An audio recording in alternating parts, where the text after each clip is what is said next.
On va parler avec Gilles d'un film rare ou méconnu, Oui. Benjamin. C'est le Fonzie. Kiki l'a vu de Gilles. Voilà. Et mon kiki s'appelle Denis. C'est un film de Lionel Bayeux. Voilà, je vous informe. C'est avec Jean-Paul Rouve, Fabrice Eboué, Audrey Dana, Sarah Giraudot et Simon Astier. Sorti le 1er mai 2013. Ça fait 48 000 entrées et ça existe en DVD chez M6 Vidéo. Qui l'a vu? Non. Moi, Ah, il y en a. Denis, tu dis? Oui, Denis. J'ai vu Denis la malice. mais moi c'est tu pas sais que j'ai vu le tournage à Paris. Voilà, tout le monde s'en fout. J'ai croisé Jean-Paul Rouve qui tournait ce film. Effectivement, il est dedans. Et plus loin, enfin je vois, il tourne une scène et une fois je regarde ce film à la télé, je fais putain mais c'est vers chez moi ça. Et c'était ce film. Voilà.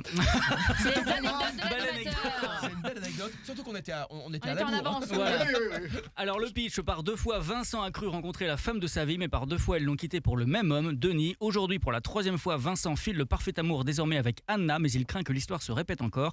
Alors il va tenter de comprendre que peuvent-elles trouver à ce type grande gueule, amateur de chemises bariolées et qui enseigne le catch comme une philosophie. On écoute un extrait. Salut, je m'appelle Vincent. Et elle, c'est Isabelle. Ça aurait pu marcher entre nous, mais elle m'a quitté pour ce type. C'est dégoûtant. Quoi, ça va, c'est la nature. Et puis il y a eu Nathalie. Avec elle, c'était le grand amour. Mais elle aussi est partie. Et devinez avec qui? Oh, ça va, madame, c'est la nature, hein. Oh merde. Ça veut dire qu'en fait, je t'ai piqué 2 fois ta meuf. ça, c'est normal. Parce qu'une fois, ça peut arriver, une fois, c'est normal, et 2 fois.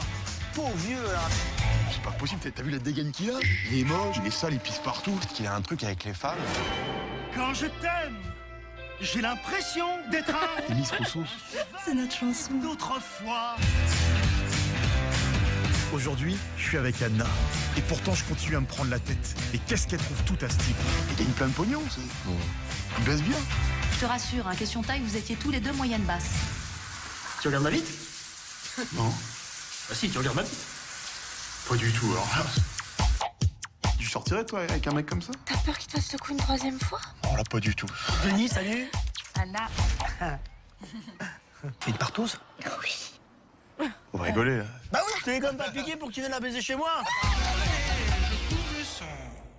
Alors dans ce métier, il n'y a pas de règle. L'exploitation d'un film, aussi récent soit-il, n'est pas une science exacte. Certes, de nombreux métrages peuvent sombrer dans l'oubli en raison du temps qui passe. D'autres, malgré un matraquage médiatique des plus insoutenables, sont rejetés sans raison, parfois et à tort. Ce fut le cas de Denis, comédie détonnante signée Lionel Bayeux, second long métrage après Fair Play, et dont on dut subir la promotion des semaines durant. Résultat, pas un chat en salle, ou seulement quelques 48 000 spectateurs venus tenter leur chance, mais au final guère conquis au vu d'un bouche à oreille particulièrement désastreux, ou tout du moins inefficace.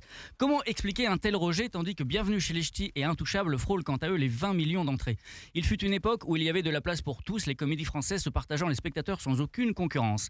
Ne serait-ce qu'en 1982, jugez-en par vous-même. L'As des As, plus de 5 millions d'entrées, 2 heures moins le quart avant Jésus-Christ, plus de 4 millions, Le Gendarme et les Gendarmettes, plus de 4 millions, La Boum 2, plus de 4 millions, Les Soudous en vacances, plus de 3 millions, et Plus beau que moi tu meurs avec Al de Maction, plus de 3 millions. Impossible d'imaginer pareil scénario aujourd'hui, et pourtant cela serait mérité. Car sous ces faux airs de comédie estampillée Canal+, chaîne qui depuis quelques années se révèle délibérément trop sage, tout comme les films qu'elle inspire, Denis, contre toute attente, casse un peu les codes et finit par renouveler le genre. L'humour grinçant de Fabrice Eboué, valeur montante de la nouvelle comédie française, côtoie l'interprétation imaginative de Jean-Paul Rouve, dont la folie et le talent façon acteur studio n'est plus à prouver, surtout depuis sa participation au film Podium de Yann Moix, où il campait un remarquable sosie de Michel Polnareff. Un duo détonnant donc, auquel se mélange un second, féminin cette fois, mais tout aussi atypique, composé d'Audrey Dana et de Sarah Giraudot, toutes deux irrésistibles. Bref, plus riche, plus fou, plus novateur que n'importe quel autre film humoristique français sorti en 2013, voire même de longues années avant, Denis prouve qu'il reste encore beaucoup de matière à explorer dans le genre, quoi qu'on en dise. Merci Gilles. Mais de rien, Il y a un DVD je suppose. évidemment, et je l'ai. Ah